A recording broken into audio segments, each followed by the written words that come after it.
আসসালামু আলাইকুম। নতুন একটি ভিডিওতে আপনাদের সবাইকে শুভেচ্ছা এবং অভিনন্দন। তো ভিডিওটা খুবই ইম্পর্টেন্ট, মনোযোগ সহকারে কথাগুলো শুনবেন। তো সেটা হচ্ছে যে এই যে ইয়ামাহা এফজেড ভার্সন 2 মোটরসাইকেল দেখতেছেন, এই মোটরসাইকেলটাতে সম্পূর্ণ ইঞ্জিন রিপেয়ার করা হয়েছে। যখন নিয়ে আসা হয়েছে তখন স্টার্ট হচ্ছিল না এবং এটার ইঞ্জিন সিজ করা অবস্থায় ছিল। তো যাই হোক, এরপরে কিন্তু এটাকে ইঞ্জিন খুলে পুরো ফুল ইঞ্জিন রিপেয়ার করা হয়েছে।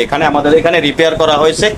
রিপেয়ার করার পরে ইঞ্জিন কমপ্লিট করার পরে এটাতে যেই প্রবলেমটা দেখা দিয়েছে সেটা হচ্ছে স্টার্ট হচ্ছে না।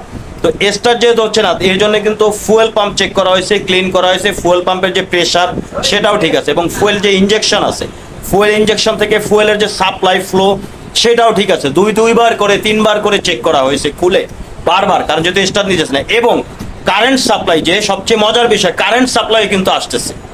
আমার কথাগুলো একটু খেয়াল করবেন, তারপরে বোঝার চেষ্টা করবেন যে এইটাতে ইঞ্জিন সম্পূর্ণ ফুল ইঞ্জিন রিপেয়ার করা হয়েছে। কম্প্রেসার ঠিক আছে, ইঞ্জিনের টাইমিং ঠিক আছে, বেল্ট টেবিল সব কিছু 100% ওকে আছে। দুইবার করে চেক করা হয়েছে এবং ফুয়েল পাম্প ঠিক আছে, ফুয়েল পাম্পের প্রেশারও ঠিক আছে, ফুয়েল সাপ্লাই আসতেছে, ফুয়েল ইঞ্জেকশন থেকে যে ফ্লো যেটা তেলের সেটাও একদম 100% একুরেট ফুয়েলের সাপ্লাইটাও দিচ্ছে। এবং যে কারেন্ট সাপ্লাই, সেই কারেন্ট সাপ্লাইটাও ঠিকঠাকভাবে দিচ্ছে। আপনাদেরকে দেখাবো, আমি দেখাবো আপনাদেরকে, কারণ এই ধরনের সমস্যা আপনার সাথে হতে পারে, আপনার গ্যারেজেও হতে পারে। এটা নিয়ে আজকে 3 দিন যাবত পেরেশানিতে, যে কারেন্ট আসতেছে, কিন্তু এমন না যে কারেন্ট আসতেছে না, কারেন্ট আসতেছে, কিন্তু প্রবলেমটা কোথায়? তাহলে কারেন্ট যদি আসে, ফুয়েল পাম্প চলে, তাহলে প্রবলেমটা কোথায়? কারেন্ট যে আসতেছে সেটাও আপনাদেরকে এখন দেখাবো, আমি দেখিয়ে দিব কারেন্ট যে আসতেছে। কিন্তু কিছুক্ষণ সেলফ দিলে বা পিক আপ দিলে তখন হচ্ছে যে কারেন্টটা ছেড়ে দেয়, কিন্তু স্টার্ট হয় না। তো সেটাও আপনাদেরকে কাছে থেকে দেখাবো এবং সমস্যা কোথায়, সমাধান কি, সেটাও আপনাদেরকে একটু কাছে থেকে দেখাই।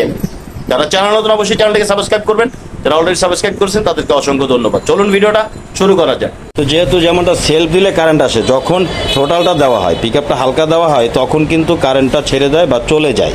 আবার সেলফ দিলে আবার কারেন্ট আসে, পিক আপ দিলে আবার কারেন্টটা চলে যায়, স্টার্ট কিন্তু হয় না, কারেন্ট সাপ্লাই কিন্তু আসতেছে। এইটা আগে থেকেই মূলত এই মোটরসাইকেলটাতে প্রবলেমটা ছিল, যেটা কাস্টমার স্টার্ট নিচ্ছিল না, সে বলেছে, কারণ যেটা বললাম যে ইঞ্জিনের সমস্যা ছিল। দেখুন এখন একটু সেলফ দিয়ে দেখায়, এই যে কারেন্টটা একটু দেখুন, এই যে চেক করতে, কারেন্ট কিন্তু আসতেছে, কারেন্ট এই যে কারেন্ট কিন্তু আসতেছে, এই যে দেখুন পিক আপ দিলাম, হালকা করে একটু পিক আপ দিলাম, এই যে দেখুন কারেন্ট আসতেছে, কিন্তু স্টার্ট হয় না। এই যে খেয়াল করুন, এখন কারেন্ট চলে গেছে,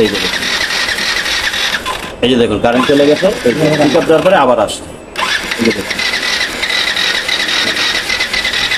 তো মেইন সমস্যাটা কিন্তু মূলত কারেন্টেই সমস্যা। আর এই সমস্যার জন্য পিক আপ কয়েল চেক করে দেখেছি, পিক আপ কয়েল রিডিং মেপে দেখা হয়েছে, পিক আপ কয়েল আমাদের 100% ঠিক আছে। ইসিউতে ইনপুট আউটপুট ভোল্টেজ সেগুলো কিন্তু চেক করা হয়েছে, সেগুলো ঠিক আছে। মেইন যে সমস্যাটা যেটা পেলাম বা যেটা দেখেছি চেক করে দেখার পরে, সেটা হচ্ছে যে এমনকি চাবি অন অফ করলে ফুয়েল পাম্পও চলে, সেই শব্দটা একটু আপনাদেরকে শোনায়। চাবিটা অফ করা আছে, একটু পাম্পের কাছে ক্যামেরাটা ধরে একটু সাউন্ডটা শুনুন।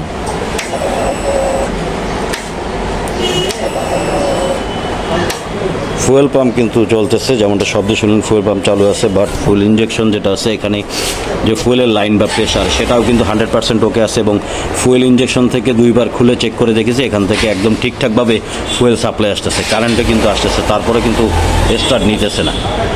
এই সমস্যাটা নিয়ে আজকে 2 দিন যাবত এই বাইকটাতে নিয়ে ঘাটাঘাটি চলতেছে। এরপরে এবং এই যে role over sensor, back angle sensor বা লিন অ্যাঙ্গেল সেন্সর বলা হয় এটাকে, এইটাতেই মূলত আগে থেকেই প্রবলেম ছিল, যার কারণে হচ্ছে যে যখন থ্রোটল দেওয়া হয় বা পিক আপ দেওয়া হয় তখনই এখান থেকে কারেন্ট সাপ্লাইটা ছেড়ে দেয়। কারণ থ্রোটল দিলে যে সেন্সর ইউনিট আছে, 3-in-1 সেন্সর থেকে ইসিউতে যখন সিগন্যাল যায়, তখন কিন্তু এটা থেকে সিগন্যাল যায় ফুয়েল পাম্প এবং কারেন্টের।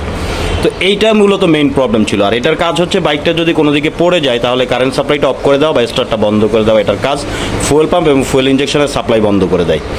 তো এইটাতেই মূলত আগে থেকেই প্রবলেম ছিল, যার কারণে বাইকটাতে এই প্রবলেমটা দেখা দিয়েছে। এখনও যে ইঞ্জিন কমপ্লিট করার পরেও সেম প্রবলেমটাই কিন্তু এখনও রয়ে গেছে। তো এইটা চেঞ্জ করতে হবে। এটা কিভাবে টেস্ট করতে হয় বা চেক করতে হয়, কোথায় কত ভোল্টেজ আসে, এই সম্পর্কে একটা ভিডিও আমার চ্যানেলে আর দেওয়া আছে, চ্যানেলটিকে সেই ভিডিওটা দেখে আসবেন। তো এইটা এখন চেঞ্জ করতে হবে। আর এখন এমন একটা সময় এখন হচ্ছে যে এটাকে এনে এখন লাগানো সম্ভব না, পরবর্তীতে এটাকে এনে লাগালে এটা কমপ্লিট হয়ে যাবে, বাইকটা স্টার্ট হয়ে যাবে। বা অন্য কোনো বাইক যখন আসবে আমাদের কাছে, আমরা লাগিয়ে চেক করে এটাকে স্টার্ট করে কমপ্লিট করব, পরবর্তীতে নতুন লাগিয়ে দিব। তো আপনাদের সাথে শেয়ার করার উদ্দেশ্য হচ্ছে এইটাই, যে এই ধরনের সমস্যা নিয়ে যদি কখনো আসে, কখনো যদি আপনারা কাজ করেন, তাহলে অবশ্যই এইটাকে একটু চেক করে দেখবেন এবং মাথায় রাখবেন যে কারেন্ট, অনেকে কিন্তু এখানে কনফিউজড হয়ে যায়, যেহেতু কারেন্ট আসতেছে কিন্তু ফুয়েল সাপ্লাই লাইন সব কিছু চেক করা হয়েছে 2বার 3বার করে, সব কিছুই ঠিক আছে। এই কারণে কিন্তু অনেকে নতুন যারা আছে তারা কিন্তু অনেক সময় এখানে বুঝতে পারে না যে আসলে প্রবলেমটা কোথায়। এই ধরনের সমস্যা যখন হবে যে কারেন্ট সাপ্লাই আসতেছে কিন্তু হঠাৎ ছেড়ে দেয়, তখন এটাকে আপনারা চেঞ্জ করবেন। তো আজকের ভিডিওতে এই পর্যন্তই, দেখা হবে নেক্সট কোনো ভিডিওতে। সে পর্যন্ত ভালো থাকবেন, সুস্থ থাকবেন, আল্লাহ হাফেজ।